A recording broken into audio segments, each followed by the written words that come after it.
দুই জেনারেশনের মধ্যে তুলনা।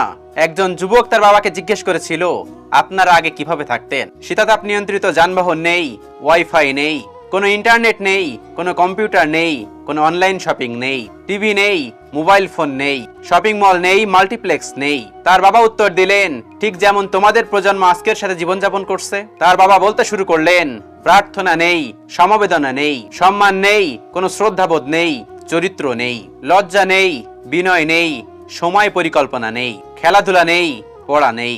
আমরা যারা 1940 থেকে 1980 সালের মধ্যে জন্মগ্রহণ করেছি তারাই ধন্য। আমাদের জীবনের একটি জীবন্ত প্রমাণ তোমাকে বলি, তুমি শোনো। স্কুলের পর সন্ধ্যা পর্যন্ত খেলতাম, আমরা কখনো টিভি দেখিনি। আমরা প্রকৃত বন্ধুদের সাথে খেলতাম, ইন্টারনেট বন্ধুদের সাথে নয়। আমরা যদি কখনো তৃষ্ণার্ত অনুভব করতাম, তখন আমরা বোতলের পানি নয়, সরাসরি কল থেকে পানি পান করতাম।